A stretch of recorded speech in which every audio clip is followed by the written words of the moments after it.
Let's talk about the madness of Wokery, when Wokery goes way over the top. Now, if you go to Hampshire or the Isle of Wight right now, and you happen to be, either a drug addict or an alcoholic who needs help, treatment centres to help you get off drugs, get off the booze.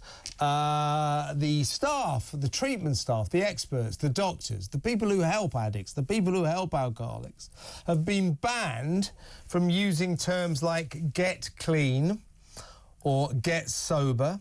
They're not allowed to say drug-free or alcoholic because apparently this terminology is not considerate enough to the people they're trying to help. So in other words, they're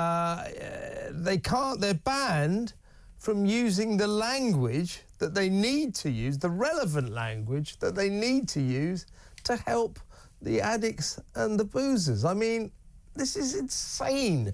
Let's talk to, from the New Culture Forum, Senior Fellow there, Philip Kisley. Welcome again, Philip. Thanks for joining us. This is the kind of thing that Donald Trump will stamp out in America. We're going to lag behind, but we've really got to start thinking about this, because this isn't only laughable. This isn't only funny, because it sort of is. This is dangerous. People could die because of this, because the experts, the doctors who help very bad alcoholics, very bad drug addicts, will not be allowed to use the terminology that will help them. It's just beggars belief, doesn't it? Yeah, well, first of all, hello, Kevin. It's great to see you again.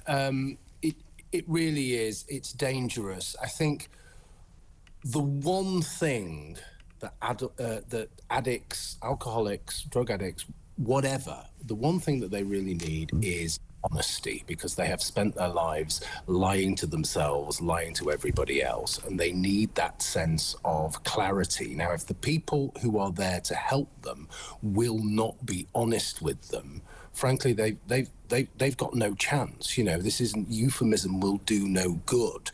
As many of us know who've dealt with addicts or have had experience of addicts, then there's always usually a kind of rock bottom that people hit, and there's a sense of looking into the abyss, facing yourself in the mirror, facing your demons. And once you're able to do that, once you're able to face the truth, then you can walk away from your addiction and you can begin to get better. But if people are saying, oh, this is grape juice, no, it's not. It's potent red wine. You're drinking 5 bottles a day. It's killing you.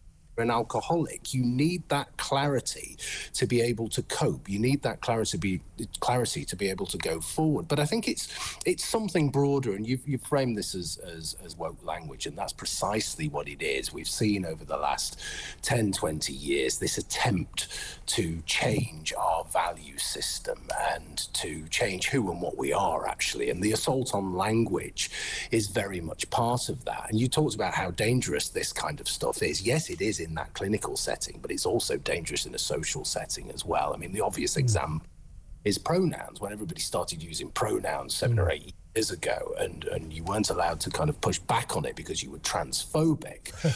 You had men describing themselves as women, and in nothing flat from that pronoun moment, we had male rapists in female prisons. Exactly. It's Orwellian, and it's dangerous. So the treatment centres in Hampshire and the Isle of Wight were asked not to use phrases drug-free, mentally ill or alcoholic.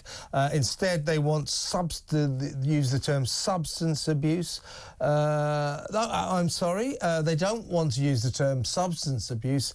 That has to be replaced by non-prescribed use.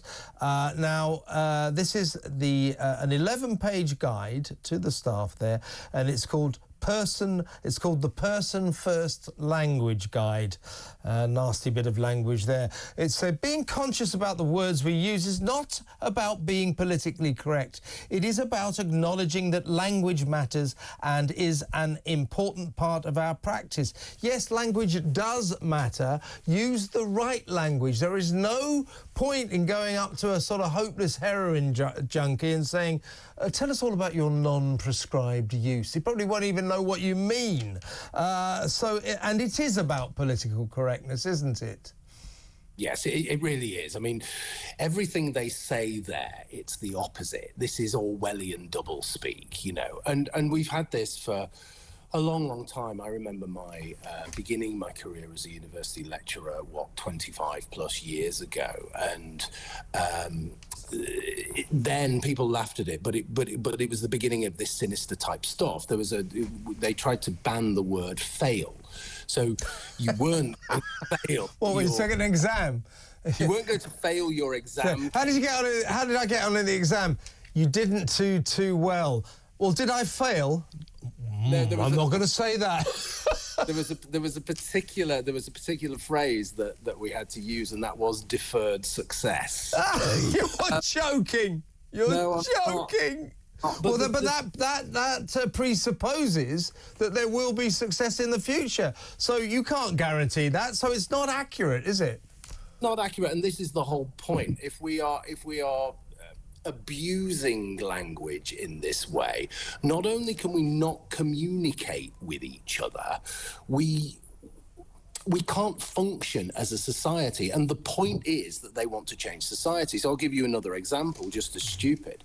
A few weeks ago, it was 2 or 3 months ago, some universities, top universities, came out and said, oh, well, we don't want staff and students to use the words mum and dad. Okay.